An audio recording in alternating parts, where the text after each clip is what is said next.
কবি শুভ দাশগুপ্তের কবিতা সার্থক জনম।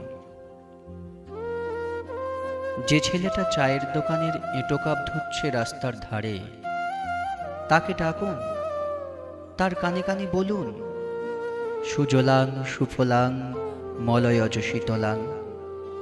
হ্যাঁ, বেশ সুন্দর করে বলুন। যে মেয়েটা চাকরির নাম করে বনগাঁ কিংবা চাকদা থেকে রোজ সকালের ট্রেনে সেজে গুজে শহরে আসছে, শরীর বেচে চাল ডাল নুন কিনতে, তাকে ডাকুন, তার কানে কানে সুরেলা কণ্ঠে বলুন, সার্থক জনম আমার জন্মেছি এই দেশে।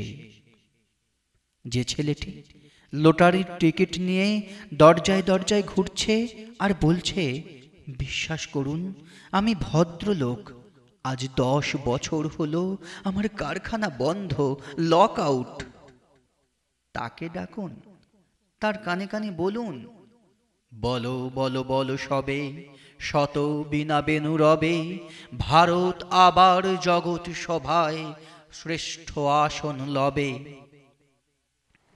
রাতের আকাশ কাঁপিয়ে অঝোর ধারায় বৃষ্টি নামলে, যে মা আজ লণ্ঠন হাতে টালির ঘরের দরজায় ঠাঁই দাঁড়িয়ে থাকেন, তার খোকন ফিরে আসবে বলে।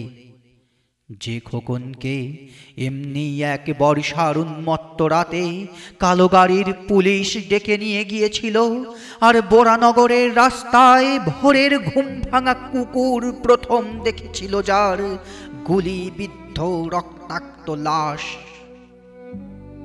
সেই মাকে ডাকুন, তার কানে কানে বলুন, হাম বুলবুলি হ্যায় ইশকে ये गुनशिता हमारा, सारे जहां से अच्छा হিন্দুস্তান হামারা।